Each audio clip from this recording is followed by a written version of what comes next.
Hi everyone, my name is Rebecca and I'm the president of Scotia Environmental Education Delivery, or SEED for short. Now, SEED's mission is to encourage children and youth, just like you, to live and move green. And one of the best ways to do that is to spend time in green spaces. Now, the winter time may seem like an odd time to spend time in green spaces, but there are lots of ways to enjoy green spaces even in the winter. Today, I'm going to take you on a field trip as we discover winter birds. Winter bird watching is a great way to enjoy green space in the wintertime and also contribute to citizen science.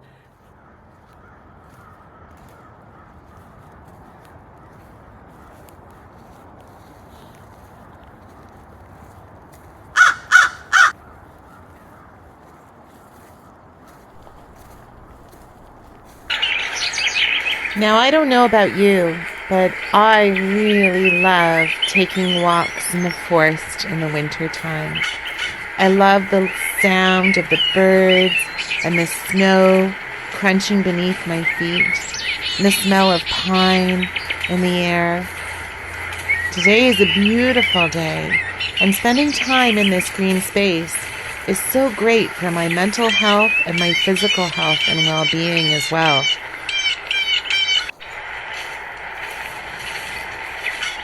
We're so fortunate to be able to have a variety of bird species here in Nova Scotia, and we'll find many backyard birds, including crows,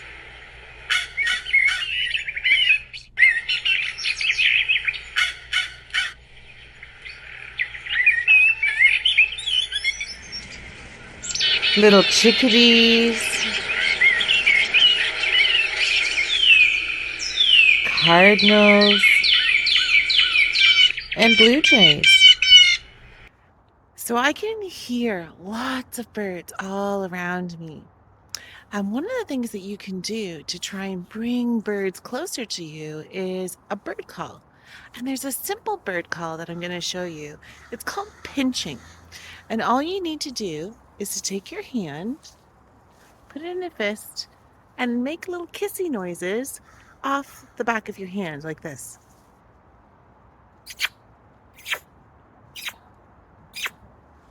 That's called pinching. It's a very simple little bird call.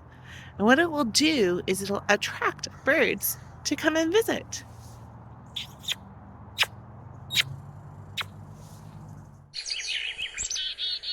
Birds make lots of adaptations in the winter in order to keep warm.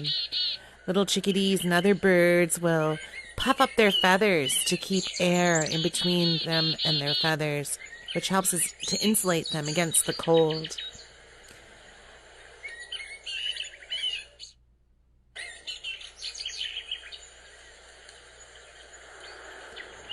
And birds often use a variety of tools and skills to be able to get food in the winter.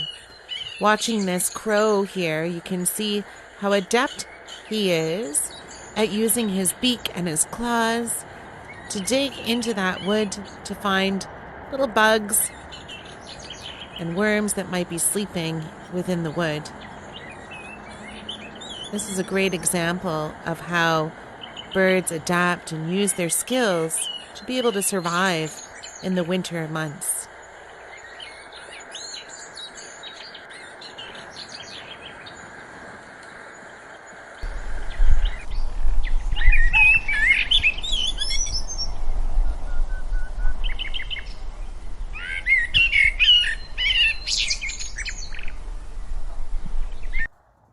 So something else you can do while you're out observing winter birds is you can keep a record of it and contribute to citizen science. To do that, you want to record as much information as possible. So, for example, you want to write down the date, the weather, as well as where you are located, and the number of bird species that you see, and the number of each of those species that you see. So, for example, maybe I saw 5 crows and 10 chickadees and 3 blue jays. I would record all of that. And if I happen to see a particular bird spending more time in a particular type of tree, I'd write that down too. So, for example, maybe I found that the chickadees were spending a lot of time in the birch trees. I'd make a recording of that as well. Then you can take that information and upload it to an app called iNaturalist. And that's it. You've contributed to citizen science.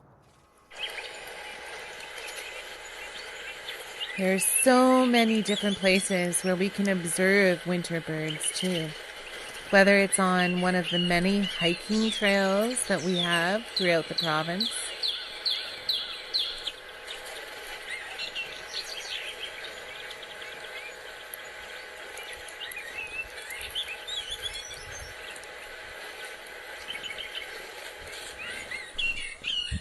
or in a local park.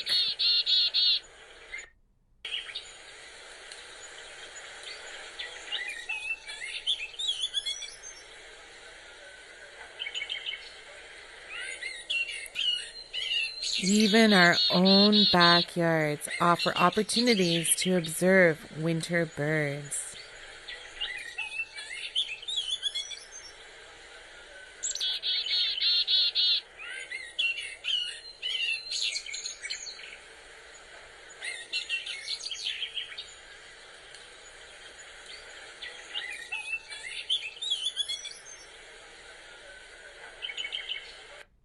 So that's it, everyone. I hope you enjoyed this virtual field trip. Remember to follow Seed on our social media channels on Facebook and Instagram to keep up to date with everything that we're doing. Have a wonderful day, and I hope you get out and do some winter birding or other exploring in this beautiful winter weather.